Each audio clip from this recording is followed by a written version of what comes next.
ಹೆಂಗೆಲ್ಲ plan ಮಾಡಿದ್ರಿ, ಹೆಂಗಾಗಿದೆ cinema? ಮಾಡಿದ್ದಾರೆ ನೀಟಾಗಿ. ನಮ್ಮ ನಿರ್ದೇಶಕರು ಭಾಳ ಅದ್ಭುತವಾಗಿ ಸ್ವಲ್ಪ ಜೋರಾಗಿ ಭಾಳ ಚೆನ್ನಾಗಿ ಒಂದು ಸಿನಿಮಾ ಚೆನ್ನಾಗಿ ಬಂದಿದೆ. ದಸರಾ ಸೆಪ್ಟೆಂಬರ್ ಎಂಡಿಗೆ ಬರಬೇಕು ಅಂತೆಲ್ಲ ಪ್ಲ್ಯಾನ್ ಮಾಡಿದ್ದಾರೆ. ಪ್ಯಾಲಲ್ಗೆ ಎಡಿಟಿಂಗು ಆಲ್ಮೋಸ್ಟ್ ಫಿನಿಶ್ ಆಗಿದೆ, ಡಬ್ಬಿಂಗ್ ಆಗಿದೆ, ಪ್ಯಾಲಾಗೆಲ್ಲ ಮಾಡ್ತಾಯಿದ್ದಾರೆ. ಸಾಂಗ್ಗಳು ಅದ್ಭುತವಾಗಿ ಬಂದಿದ್ದಾವೆ. ನಾವೊಂಥರ ಈ ಏನು ಸ್ವಿಟ್ಜರ್ಲ್ಯಾಂಡು, ಜರ್ಮನ್ನು, ಇಟಲಿ ಶೂಟ್ ಮಾಡ್ಕೊಬಂದು ಒಂದು ಫ್ಯಾಮಿಲಿ ಟ್ರಿಪ್ ಹೋಗಿ ಬಂದಂಗೆ ಆಗಿತ್ತು. ಚೆನ್ನಾಗಿ ಕೋಪರೇಟ್ ಮಾಡೋದು, ಹೀರೋ ಆಗಿರ್ಬೋದು, ಹೀರೋಯಿನ್ ಆಗಿರ್ಬೋದು, ಬೇರೆ ಆರ್ಟಿಸ್ಟ್ಗಳು ಎಲ್ಲ ಭಾಳ ಅದ್ಭುತವಾಗಿ. ರಘುವಣ್ಣ ಇದ್ದಾರೆ, ಸಾಧು ಕೋಕಿಲರ್ ಇದ್ದಾರೆ, ಸಂಪತ್ ಇದ್ದಾರೆ, ರಾಗಿಣಿ ಇದ್ದಾರೆ. ರಾಗಿಣಿ ಅದ್ಭುತವಾಗಿ ನಟನೆ ಮಾಡಿದ್ದಾರೆ. ಮತ್ತು ನಮ್ಮ ತಬ್ಲಾ ನಾಣೀರ್ ಇದ್ದಾರೆ. ಆಮೇಲೆ ಚೇತನ್ ಚಂದ್ರ ಆಮೇಲೆ ಎಲ್ಲ ದೊಡ್ಡ ಸ್ಟಾರ್ ಕಾಸ್ಟಿಂಗು. ಸ್ಟೋರಿ ಅಂತೂ ಲಾಸ್ಟ್ ಟೈಮ್ ನಾನು ನಿಮ್ಗೆ ಹೇಳಿದ್ದೆ, ಏನು ಒಂದು ಫ್ಯಾಮಿಲಿಗೆ ಏನು ಬೇಕು ಆ ಪ್ರತಿಯೊಂದು ಕಂಟೆಂಟು ಸಿನಿಮಾದಲ್ಲಿದೆ. ಇಡೀ ಫ್ಯಾಮಿಲಿ ಕೂತ್ಕೊಂಡು ಸಿನಿಮಾನ ಎರಡು ಗಂಟೆ ನೋಡಿ ಎಂಟರ್ಟೈನ್ಮೆಂಟು ಇದೆ, ಎಲ್ಲ ಥರ ಖುಷಿ ಸಿಗುತ್ತೆ. ಸಾಂಗ್ಗಳು ಅದ್ಭುತವಾಗಿದ್ದಾವೆ, ಸ್ಟೋರಿ ಚೆನ್ನಾಗಿದೆ. ಏನು ಹಿಂದೆ ರಾಜ್ಕುಮಾರ್ ಅಣ್ಣವ್ರ ಸಿನಿಮಾ ಏನು ನೋಡ್ತಾಯಿದ್ದೋ ಆ ಫೀಲಲ್ಲಿ ಸಿನಿಮಾ ನೋಡ್ಬೋದು. ಭಾಳ ಅದ್ಭುತವಾಗಿದೆ. ಇಲ್ಲ ಮಾಡಿರಲಿಲ್ಲ, ಫಸ್ಟ್ ಕಾಂಬಿನೇಷನ್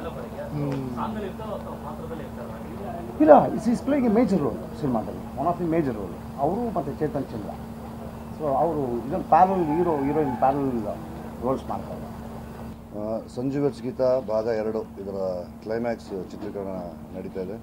ಇನ್ನೊಂದು 7-8 ದಿನಗಳ ಕಾಲ ಚಿತ್ರೀಕರಣ ಮಾಡಿದ್ರೆ ಸಿನಿಮಾ ಕಂಪ್ಲೀಟ್ ಆಗುತ್ತೆ. ಅಕ್ಟೋಬರ್ ತಿಂಗಳಲ್ಲಿ ನಾವು ತೆರೆಗೆ ಬರಬೇಕು ಅಂತ ಆಸೆ ಇಟ್ಕೊಂಡಿದ್ವಿ. ಆ ನಿಟ್ಟಲ್ಲಿ ಚಿತ್ರೀಕರಣ ಸಾಗ್ತಾ ಇದೆ. 100% ಯಾರ ನಿರೀಕ್ಷೆಯನ್ನು ಹುಸಿಗೊಳಿಸದೆ ಅವತ್ತಿನ ಕಾಲಕ್ಕೆ ಆ ಸಂಜುನಲ್ಲಿ ಏನು ಯಾವ್ಯಾವ ವಿಷಯಗಳಿದ್ವೋ ಅದಕ್ಕಿಂತ ಹೆಚ್ಚಿನದಾಗಿ ಇವತ್ತಿಗೆ ಅಪ್ಡೇಟ್ ಆಗಿರೋ ಒಂದು ವರ್ಷನ್ ಇದೆ. ಮ್ಯೂಸಿಕ್ ಅಂತೂ ಶ್ರೀಧರ್ ಅವರು ತುಂಬ ಅದ್ಭುತವಾಗಿ ಮಾಡಿದ್ದಾರೆ. ಕವಿರಾಜ್ ಅವರ ಬರವಣಿಗೆ ಬಗ್ಗೆ ನಾವೇನು ಹೇಳೋ ಆಗಿಲ್ಲ, ನಿಮ್ಗಳಿಗೆ ಗೊತ್ತು.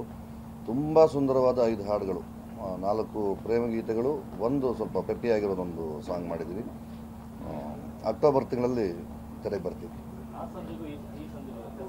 ಅದೇ ಅಪ್ಡೇಟೆಡ್ ಸಂಜು. ಆ ಸಂಜು ಮಡಿಕೇರಿನಾಗಿದ್ದ, ಈ ಸಂಜು ಬೆಂಗಳೂರಿನವನು. ಸ್ವಿಟ್ಜರ್ಲೆಂಡಲ್ಲೂ ಇವನು ವ್ಯಾಪಾರ ಇರುತ್ತೆ. ಒಂದು ಈ ಸಿಲ್ಕ್ ವರ್ಮು ಅದನ್ನು ತುಂಬ ಮುಖ್ಯವಾಗಿ ಇಟ್ಕೊಂಡಿದ್ದೀವಿ ಇದರಲ್ಲಿ. ಅಲ್ಲಿನ ಅವರ ಕಷ್ಟಗಳೇನಿದೆ ಅದನ್ನು ಪರಿಹಾರ ಮಾಡ್ಕೊಳ್ಳೋದು ಹೇಗೆ, ನಮ್ಮಲ್ಲಿ ನಾವು ತೆಗೆಯೋ ಸಿಲ್ಕು ಬೇರೆ ಬೇರೆ ರಾಜ್ಯಗಳಿಗೆ ಹೋಗಿ ಅವರು ಸೀಲ್ ಹಾಕ್ಕೊಂಡು ಅವರು ಸಿಲ್ಕ್ ಥರ ಮಾರ್ತಾರೆ. ಅದ್ರ ಮೇಲೊಂದು ಬೆಳಕು ಚೆಲ್ಲುವಂಥ ಒಂದು ಪ್ರಯತ್ನ ನಿರ್ದೇಶಕರು ತುಂಬ ಚೆನ್ನಾಗಿ ಮಾಡಿದ್ದಾರೆ.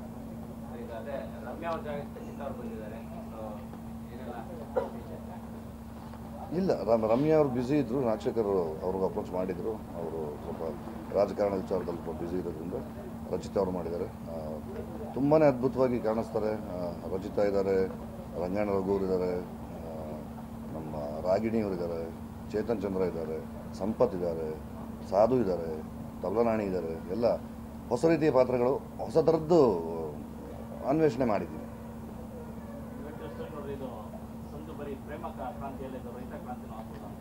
100% ಅದರ ಮೇಲೆ ತುಂಬ ಚೆನ್ನಾಗಿ ಬೆಳಕು ಚೆಲ್ಲುವಂಥ ಒಂದು ಪ್ರಯತ್ನ ಮಾಡಿದ್ದೀವಿ. ನಮ್ಮ ಶ್ರಮ ಇನ್ಯಾರೋ ಅದನ್ನು ಹಣವಾಗಿಸಿ ಪರಿವರ್ತನೆ ಮಾಡ್ಕೋತಿದ್ದಾರೆ. ನಮ್ಮ ರೈತರ ಶ್ರಮವನ್ನು ನಮಗೆ ಉಳಿಯೋದಕ್ಕೆ ಮಾಡೋ ಥರದ್ದೊಂದು ಪ್ರಾಮಾಣಿಕವಾದ ಪ್ರಯತ್ನ ಮಾಡಿದ್ದೀವಿ.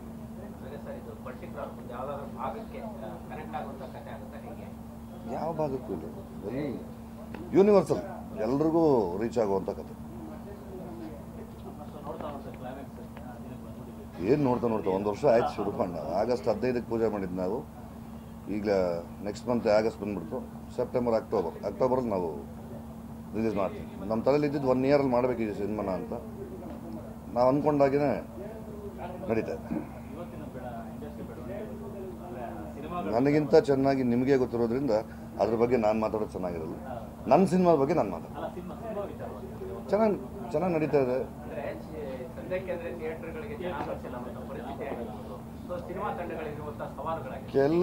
ಕೆಲವು ದೊಡ್ಡ ಸ್ಟಾರ್ಗಳ ಸಿನಿಮಾಗಳಿಗೆ ಮಾತ್ರ ಥಿಯೇಟ್ರಿಗೆ ಜನ ಬರೋ ಥರದ್ದೊಂದಿದ್ದು ಬದಲಾಗಿದೆ. ಈಗ ಕಾಲಘಟ್ಟ 13 ವರ್ಷಕ್ಕೆ ಮುಂಚೆ ಹೇಗಿತ್ತು ಈಗಾಗಿಲ್ಲ. ನೀವುಗಳೇ ನೋಡೋ ರೀತಿ ಇವತ್ತಿನ ಮೀಡಿಯಾನೇ ಬೇರೆ ಆಗಿದೆ.